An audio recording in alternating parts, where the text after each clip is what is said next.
In this attacking phase of play, we're coaching the yellow team on off-the-ball forward movement in order to create opportunities for penetration.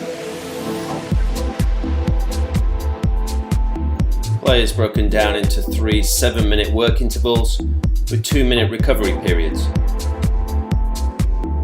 Play in areas approximately 70 by 60 yards or a 3/4 field. 2 counter or gate goals are positioned at the end of the playing area. The attacking yellow team is configured in a 3-3-2 formation, with the red defending team in a 3-2-1.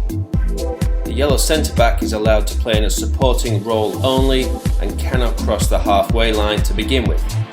Our starting position is a miss-hit pass from the defending left-back into the centre midfielder. Attacking players ahead of the ball should be making runs to create space for themselves to receive, moving both vertically and laterally. Forward players should be avoiding stationary positions where they can be easily marked or just running vertically. Attacking players should also be looking to make runs in order to create space for teammates. Here, wide runs from the left forward and left midfielder create space centrally for teammates. Conversely, we see a wide midfielder coming infield, dragging defenders, creating a wide channel for outside backs. Attacking players can perform inside to outside runs, starting centrally and running diagonally wide, creating space centrally for other players to exploit. Conversely, players making out to in runs and maintaining a central position can draw defenders centrally.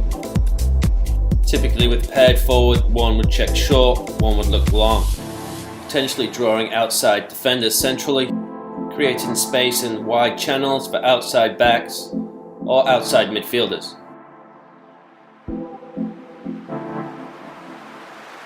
In order to exploit gaps created higher up the field, it's important to have runs coming from deep areas.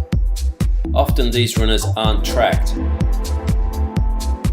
Checking runs by forwards into the seam area in between the defending team's defensive and midfield lines can create space to receive or draw defenders from both lines. Failure to track the run into the seam can result in the forward receiving and turning towards goal.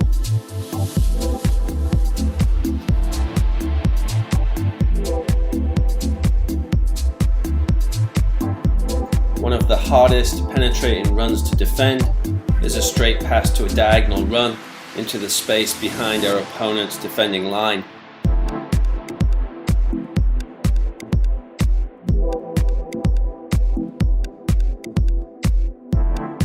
Alternatively, breaking the lines with a diagonal pass to a straight run. Interchanging of positions by forward position players can also disorganize defenders and force them into making decisions.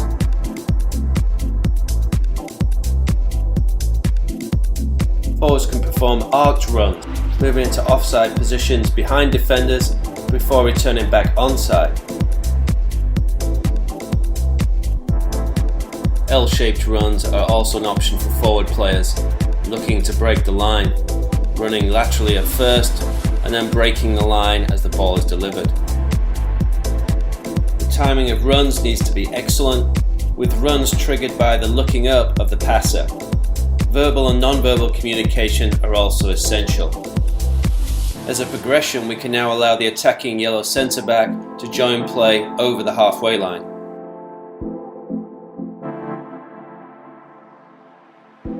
Secondary starting position can be hitting a miss-hit pass into the yellow outside back. We can also add an additional centre-back in red to increase the difficulty.